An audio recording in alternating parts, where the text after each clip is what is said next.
Dix millions d'oiseaux surgissent, deux chiffres qui percutent le silence du Sahel. En 3 mois seulement, une chaîne de couvoirs communautaires sans financement extérieur retourne un pays longtemps dépendant et transforme une marge désertique en laboratoire vivant d'autonomie alimentaire. Alors, que signifie vraiment ce basculement pour vous quand Ibrahim Traoré promet que nourrir sa propre terre, œuf après œuf, peut rendre un peuple moins vulnérable aux cargaisons venues de loin? Et si ce pari discret, presque invisible dans le bruit du monde, redessinait aussi votre idée de sécurité et de liberté? Le projet, qui s'étend aujourd'hui sur le Burkina Faso, porte une promesse mesurable: transformer une autonomie fragile en capacité durable. La clé proposée au public est simple: une méthode lente qui sécurise l'avenir local. Cette idée, souvent éclipsée par les récits spectaculaires, repose sur une logique plus austère. Si un territoire peut produire sa propre protéine, alors il peut stabiliser ses marchés, renforcer ses familles et réduire l'incertitude qui pèse sur chaque saison agricole. Mieux encore, ce modèle évite la dépendance chronique aux cargaisons imprévisibles, une dépendance qui a façonné des décennies de vulnérabilité silencieuse. Mais derrière cette promesse se cache un enjeu plus vertigineux qu'il n'y paraît. Que se passe-t-il lorsqu'un pays choisit de déplacer son centre de gravité économique de reçu vers le produit? Cette question, minuscule en apparence, agit comme une faille ouverte dans les habitudes du Sahel. Et si la véritable rupture n'était pas dans les chiffres, mais dans le fait que des milliers de foyers s'habituent soudain à ne plus attendre l'aide extérieure, une micro-basculante comme celle-ci peut changer un pays entier. Le premier signe de bascule est apparu bien plus tôt que prévu, et les chiffres ont pris de court même les partisans les plus confiants. Plus de 600 couvoirs communautaires ont émergé en 3 mois. Cette donnée, isolée en apparence, révélait pourtant une dynamique inattendue. Un pays longtemps dépendant des cargaisons étrangères commençait à produire sa propre protéine. Avant ce renversement, la situation était d'une fragilité presque structurelle. Le Burkina Faso importait jusqu'à 70% de sa viande, un pourcentage qui transformait chaque rupture logistique en menace directe sur l'alimentation quotidienne.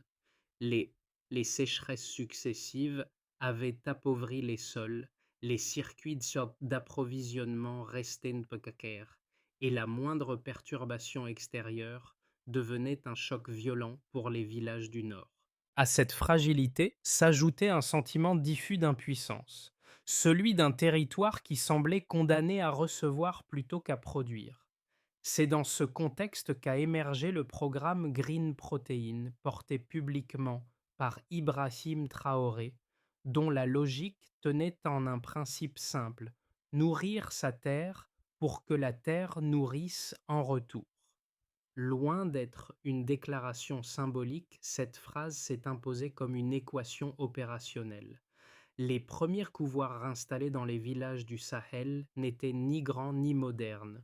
Pourtant, ils représentaient la première brique d'une autonomie oubliée. Dans les plaines de Dorikaya et d'Arbinda, les habitants ont très vite compris l'enjeu. En quelques semaines, les couvoirs sont devenus des lieux vivants. On y comptait les œufs, on réparait les filets, on relâchait les oiseaux au lever du jour. Les télévisions nationales, habituées à diffuser des images de crise, montraient soudain des scènes de renaissance locale. Les marchés improvisés retrouvaient un rythme ancien. Pentade contre mille, travail contre plume. Dans cet ensemble de micro-gestes, un message prenait forme. Lorsque les villages produisent ce qu'ils consomment, la dépendance cesse d'être une fatalité. Le changement n'était pas spectaculaire. Il était patient, quotidien, reproductible, et c'est précisément ce qui lui donnait sa force. Au milieu de cette transformation naissante, une figure locale a rapidement émergé comme repère discret. Amina Senou, 28 ans, mère célibataire, première bénéficiaire, identifié du plan soutenu par Ibrahim Traoré. Son histoire n'avait rien d'héroïque au départ. 10 pintades offertes par une coopérative, un enclos improvisé et la conviction qu'il fallait tenter quelque chose avant que la saison sèche n'efface toute marge de manœuvre. Pourtant, en moins d'un an, son petit élevage dépassait les 400 oiseaux, fournissant œufs, viande et aliments séchés à plusieurs villages voisins. Plus encore que la production, c'est la confiance retrouvée qui marquait les esprits. Une femme autrefois dépendante des cargaisons extérieures devenait un centre de stabilité pour sa communauté. Ensuite, dans la périphérie de Waiguya, un autre cas révélait la portée du modèle. Un groupe de jeunes agricultrices, inspirées par l'exemple d'Amina, avait commencé à échanger des œufs plutôt que de l'argent, créant un micro-réseau d'entraide où chaque cycle de reproduction consolidait la sécurité alimentaire locale. Les écoles rurales s'y sont jointes. Les enfants comptaient les œufs pour apprendre les chiffres, entretenaient les filets comme activité collective et observaient les cycles de reproduction comme partie intégrante de leur éducation. Ces petites scènes, modestes mais cohérentes, ont constitué les premiers indicateurs tangibles de l'effet Green Protein. Plus que des réussites individuelles, elles représentaient des points d'appui, des preuves concrètes qu'un changement pouvait s'ancrer avant même de s'étendre. La leçon elle est nette. L'autonomie naît dans les gestes répétés. Le déclencheur a été d'une simplicité presque déconcertante. Distribuer les premières pintades aux familles prêtes à essayer. Pas de cérémonie, pas de caméra, seulement la poussière du Sahel et la rumeur d'un pari modeste. Dans des villages comme Dorikaya et Arbinda, ce geste initial a brisé une inertie vieille de plusieurs décennies. Les enfants relâchaient les oiseaux sous le vent brûlant. Les femmes comptaient les œufs. Les hommes réparaient les filets et improvisaient des abris. Chaque foyer trouvait sa place dans cette mécanique neuve. Le rythme changeait, puis la dynamique a pris de l'ampleur. En 3 mois, plus de 600 couvoirs étaient opérationnels. Ce chiffre sidérait même les soutiens d'Ibrahim Traoré. Les marchés locaux, longtemps étouffés par l'instabilité, retrouvaient un pool régulier. On échangeait pintades contre mille, travail contre plume. Les émissions nationales diffusaient des scènes de renaissance. Les images contrastaient avec des années d'actualité centrées sur la crise. Les villages voyaient enfin une trajectoire ascendante. Le Sahel, rarement associé à l'espoir, renouait avec une forme de mouvement. Le premier climax s'est installé avec ces foyers qui produisaient leurs propres protéines dans un pays qui dépendait à 70% des importations de viande. Les analystes étrangers parlaient de symboles. Les habitants voyaient du concret. Les enclos se multipliaient, les cycles s'accéléraient, les routines se stabilisaient. Chaque nouveau couvoir constituait une micro-victoire, une brique de souveraineté.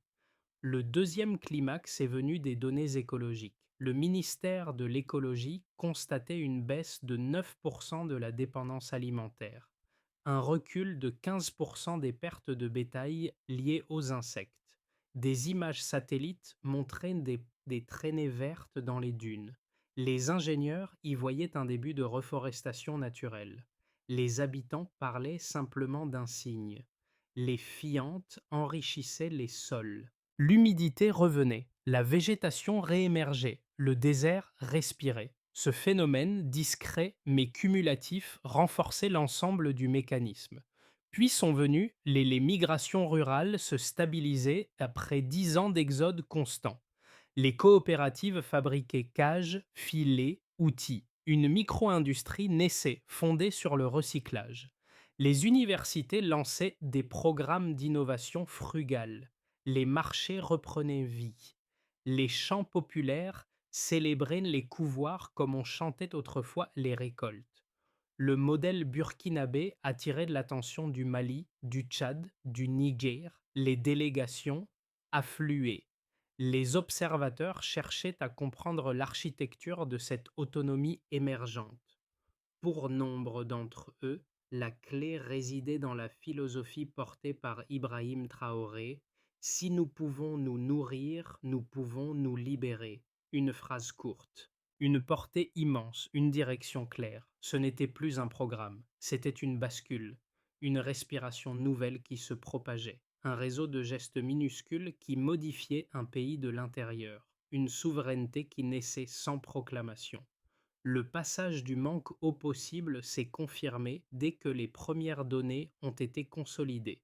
Le Burkina Faso, longtemps dépendant des cargaisons extérieures, enregistrait un delta de plus 12% d'accès aux protéines au cours des 18 premiers mois.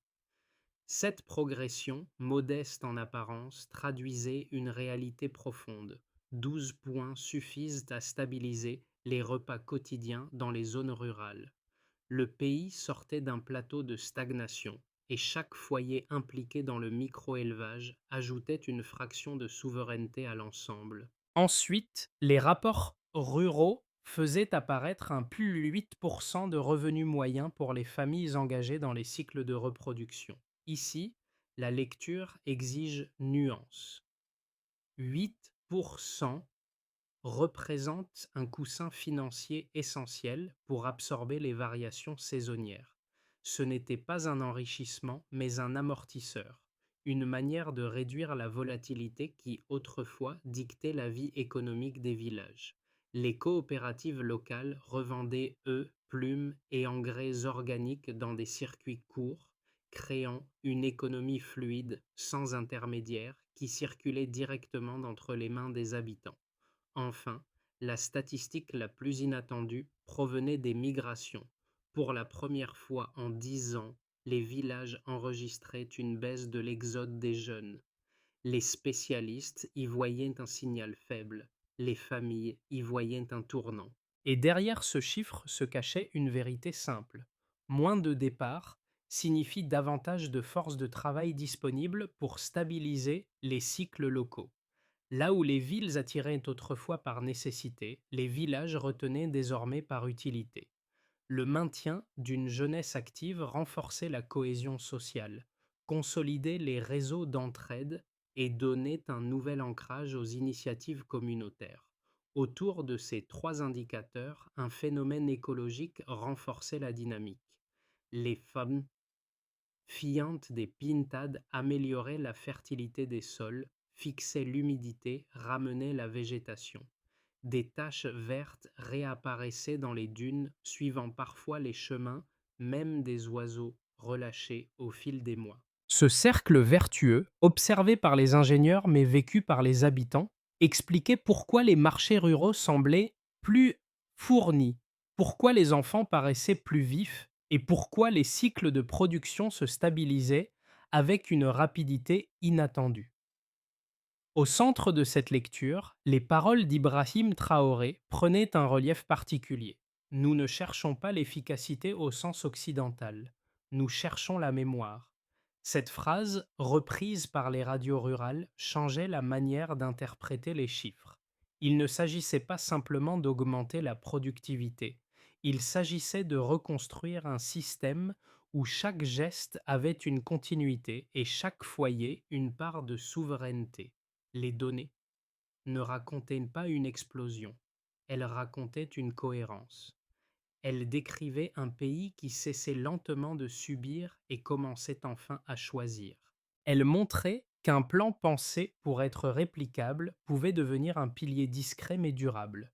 Les critiques les plus structurées venaient surtout de l'étranger, et il serait trop simple de les écarter sans examen. Le premier argument avançait que le plan d'Ibrahim Traoré reposait sur une vision rurale trop romantique. Selon plusieurs analystes européens, un modèle fondé sur la pintade ne pouvait pas nourrir durablement un pays entier. Il parlait d'un système lent, fragmenté, incapable d'absorber les chocs climatiques et logistiques d'un Sahel instable. Pour eux, l'absence d'infrastructures industrielles constituait une faiblesse rédhibitoire et le pays risquait de retomber dans la dépendance dès le premier aléa. Le second argument, plus technique, portait sur la productivité. Les chercheurs sceptiques s'affirmaient que sans machines, sans chaînes logistiques sophistiquées et sans contrôle sanitaire centralisé, le rendement resterait marginal. Selon cette grille de lecture, les milliers de micro-couvoirs ne représenteraient qu'un appoint, un effort louable, mais trop modeste pour transformer durablement un territoire dépendant à 70% des importations de viande avant le programme. Les zones arides en particulier étaient considérées comme incapables de soutenir une montée en charge stable. La réponse des défenseurs du projet s'est appuyée sur les données observées sur le terrain, non sur des projections abstraites. D'abord, la lenteur du modèle ne constituait pas une faiblesse mais un mécanisme de résilience. Un système fragmenté, composé de milliers d'unités autonomes, résiste mieux qu'un système centralisé vulnérable aux ruptures externes. Ensuite, les résultats contredisaient l'argument productiviste. Les zones pilotes avaient enregistré une progression de plus 12% d'accès aux protéines en 18 mois, un revenu moyen en hausse de 8% et une première baisse de l'exode des jeunes en 10 ans. Ces trois signaux, cohérents et reproductibles, démontraient qu'un modèle communautaire pouvait reconstruire une économie par micro-couches sans dépendre d'un appareil industriel massif. Autrement dit, la force du plan n'était ni dans sa vitesse ni dans son gigantisme, mais dans sa capacité à se multiplier sans s'effondrer. Un détail change tout. Au milieu de l'essor des couvoirs, une observation jugée anecdotique au départ a fait basculer l'interprétation du programme. Les lignes vertes détectées par satellite suivaient exactement les trajectoires des pintades relâchées mois après mois. Les ingénieurs y ont vu un phénomène biologique rare. Les oiseaux transportaient des graines locales, enrichissaient les sols, retenaient l'humidité et déclenchaient d'une revégétalisation naturelle dans des zones pourtant classées semi-arides. Ce qui semblait être un simple programme alimentaire devenait soudain une mécanique écologique autoréplicative. À l'inverse, pour les habitants, cette découverte n'avait rien de mystérieux. Elle confirmait simplement que la Terre répondait aux efforts fournis. Dans les villages, les femmes observaient le retour de plantes qu'elles croyaient disparues. Les hommes constataient que la poussière se fixait mieux autour des enclos. Les enfants voyaient des taches vertes apparaître là où il n'y avait que du sable. À ce stade, la phrase d'Ibrahim Traoré prenait un sens nouveau. Il ne s'agissait plus seulement de produire des œufs, mais de comprendre comment un désert pouvait réagir à un projet humain. Lorsque le programme a franchi son midpoint écologique, ses effets se sont matérialisés dans quatre sphères distinctes, chacune révélant une facette du basculement enclenché. Ce n'était plus seulement une initiative agricole, mais une mécanique sociale complète. Exactement ce que soulignait Ibrahim Traoré lorsqu'il affirmait que la souveraineté se cultive dans les foyers avant de se déclarer dans les institutions. Sur le plan nourricier, dans les villages du Sahel, les repas ont changé de structure. Les familles qui dépendaient autrefois d'importations irrégulières voyaient leur approvisionnement devenir plus stable. Des œufs chaque semaine, un peu de viande à intervalles réguliers, et surtout une variété nutritionnelle qui réduisait les carences infantiles. Les écoles rurales observaient des enfants plus concentrés. Les médecins constataient moins d'anémie. La présence quotidienne de protéines, même en petite quantité, créait un ancrage sanitaire inédit. Le simple fait de ne plus attendre les cargaisons étrangères redonnait un sentiment de maîtrise. La souveraineté commençait par l'assiette. Du point de vue des revenus, les micro-coopératives ont généré un revenu circulaire propre au Burkina Faso. œufs vendus, plumes échangées, engrais organiques troqués localement. L'argent restait au village. Les ateliers métalliques produisaient cages et filets. Les artisans recyclaient matériaux et outils. Ce tissu économique, mince mais robuste, absorbait mieux les variations saisonnières que les anciens circuits dépendant du marché international. Les femmes premiers gestionnaires des cycles, voyaient leur autonomie financière progresser. Leur voix, autrefois périphérique, prenait un espace nouveau dans les assemblées locales. Sur le plan démographique, la conséquence la plus inattendue a été la stabilisation des migrations. Pour la première fois en 10 ans, l'exode des jeunes diminuait. Les villages cessaient d'être des espaces d'attente, ils redevenaient des lieux où l'on peut bâtir. Les ateliers recrutaient des apprentis, les coopératives avaient besoin de gestionnaires, les cycles de reproduction nécessitaient des équipes stables. Rester devenait utile. Les familles parlaient d'avenir sans le murmure habituel de l'incertitude. Ce renversement démographique, discret mais cohérent, renforçait chaque autre volet du programme.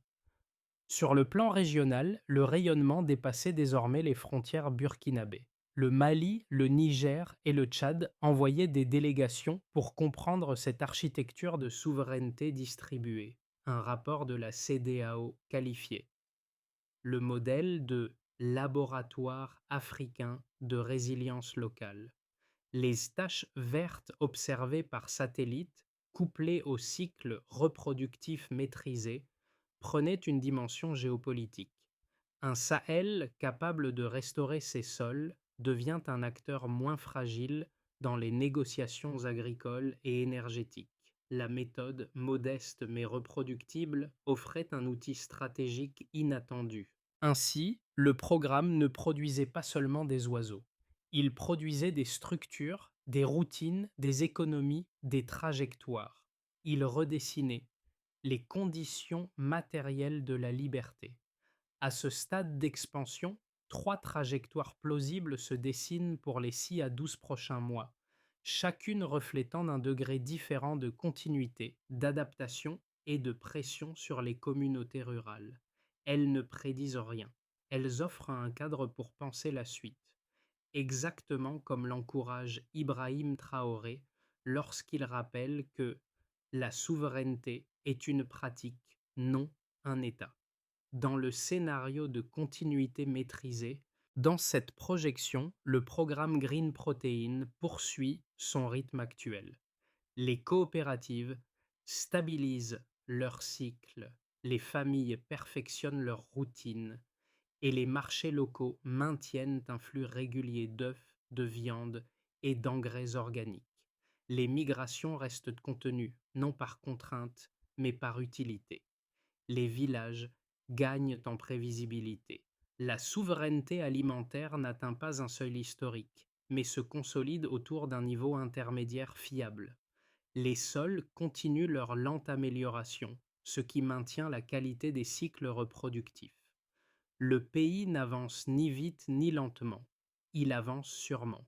Dans le scénario optimiste axé sur l'expansion régionale, les pays voisins, Mali, Niger, Tchad, adoptent plus franchement le modèle burkinabé, créant une dynamique d'entraînement.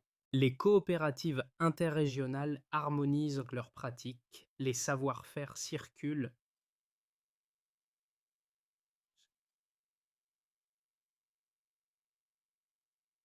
Une plateforme partagée d'élevage frugal renforce la stabilité du Sahel. Les taches vertes, observées par satellite, gagnent du terrain, les sols retiennent mieux l'eau et les marchés régionaux deviennent plus résilients. Dans cette version, le Burkina Faso passe d'initiateur à référence. Un pays qui prouve qu'une souveraineté distribuée peut devenir un avantage géopolitique. Dans le scénario où la fragilité structurelle réapparaît, tensions politiques, sécheresse sévère ou mauvaise coordination peuvent en briser l'élan. Certaines zones retombent alors dans la dépendance aux cargaisons importées. Les coopératives peinent à absorber les chocs. La production reste possible, mais trop irrégulière. Même ainsi, le modèle ne disparaît pas. Il reste reproductible, prêt à renaître lorsque les conditions se rétablissent. La mémoire technique survit aux crises. Voici une recommandation de réflexion. Penser ces 3 trajectoires ne consiste pas à choisir une issue, mais à comprendre ce que chaque village contrôle réellement. Ses gestes, ses cycles, sa capacité à maintenir la routine qui fonde l'autonomie. La clé est simple, raisonner en pratique, pas en promesse. Dans cette phase du récit, la transformation burkinabé cesse d'être une histoire lointaine. Elle devient un miroir. Trois types de spectateurs, trois manières d'entrer dans cette dynamique peuvent s'y reconnaître, chacun à sa façon. Pour ceux qui cherchent du sens concret, pour ceux qui observent le monde avec une méfiance née des crises successives, l'expérience burkinabé offre une leçon simple. De petits gestes répétés peuvent stabiliser un quotidien menacé. Voir des villages remplacer l'attente par l'action et des foyers se bâtir une routine à partir d'une poignée de pintades, c'est redécouvrir une idée enfouie. La sécurité commence dans ce que l'on peut maîtriser. Pour ceux qui travaillent avec les sols, les cycles et le vivant agronome, artisan, enseignant ou simples passionnés d'écologie, tous peuvent lire ici un rappel utile. La transformation durable n'est jamais spectaculaire. Elle procède par couches, par micro-décisions, par ajustements. Les taches vertes qui réapparaissent dans les dunes ne sont pas un miracle, mais la preuve qu'un écosystème répond dès qu'on lui laisse un espace. Le Burkina Faso montre qu'un projet humain peut déclencher une réaction biologique plus vaste que lui. Pour ceux qui réfléchissent aux modèles sociaux, pour les personnes qui s'interrogent sur la manière dont les communautés se reconstruisent, l'exemple du Sahel devient un cas d'école. Ce ne sont pas les discours qui ont modifié la trajectoire, mais les routines. Compter les œufs, réparer les filets, partager les cycles, enseigner par la pratique. Une autonomie ne se déclare pas. Elle se répète jour après jour jusqu'à devenir une culture. Qu'on vienne pour comprendre, pour s'inspirer ou pour comparer, le message reste le même. Une société peut se recomposer à partir de gestes minuscules lorsque ceux-ci sont partagés. Pour comprendre comment un pays peut transformer une intuition locale en système durable, il faut observer la mécanique qui permet à chaque village de maintenir la continuité. Ce n'est pas une stratégie abstraite, mais une suite de gestes organisés. Exactement l'approche défendue par Ibrahim Traoré, pour qui la souveraineté se mesure dans les routines, pas dans les discours. Voici la feuille de route concrète qui a permis au modèle burkinabé de tenir debout et qui peut guider toute communauté souhaitant répliquer la dynamique. Concernant l'identification locale, les assemblées villageoises sélectionnent une dizaine de familles prêtes à accueillir le premier couvoir. Critères: cohésion, non richesse. Moment: au début de chaque cycle semestriel. Mesure: stabilité du groupe et capacité à partager les tâches. En ce qui concerne la formation et la transmission, les vétérinaires ruraux assurent 2 semaines de formation. Hygiène, cycle, coopérative. Moment: immédiatement après la sélection. Mesure: nombre d'écarts corrigés d'un cycle à l'autre. Pour ce qui touche à la production et au suivi, chaque famille démarre avec 10 oiseaux. Les inspecteurs communautaires passent une fois par mois. Mesure: régularité des couvées et baisse des pertes d'oiseaux. À propos de la redistribution et de la croissance, une partie des œufs produits est redistribuée aux familles voisines. Moment: fin de cycle semestriel. Mesure: nombre de nouveaux foyers intégrés dans le réseau en matière d'évaluation et d'adaptation. Les coopératives envoient leurs données, mortalité, vente, fécondité, tous les 6 mois. Mesure: progression de l'autonomie protéique, région par région. Au fond, le plan repose sur une idée simple. La souveraineté naît lorsqu'un système sait se réajuster en continu. À la tombée du jour, les pintades d'Amina Senou, les mêmes qui avaient servi de premiers repères concrets au début du programme, regagnent leurs abris improvisés. Leur gloussement se mêle aux dernières lueurs, comme un rappel de ce que le Burkina Faso est en train de reconstruire, non pas une promesse politique, mais une mémoire vivante. Autour du feu, les familles racontent encore la première volée d'oiseaux, celle qui avait rompu des années de silence et ouvert l'idée qu'un avenir choisi pouvait remplacer un avenir subi. Dans ces récits, la phrase d'Ibrahim Traoré cesse d'être un slogan pour redevenir une évidence. Tsiga, si nous pouvons nous nourrir, nous pouvons nous libérer. Les enfants écoutent, les adultes acquiescent et le désert semble respirer différemment. Rien n'est spectaculaire, tout est patient, les gestes se répètent, les routines s'installent, la dignité revient par petites couches, sans bruit. Dans le va-et-vient des oiseaux d'Amina, un message simple se dépose. La souveraineté commence dans les mains, une vérité modeste mais durable. Une vérité que les villages transmettent désormais comme un héritage.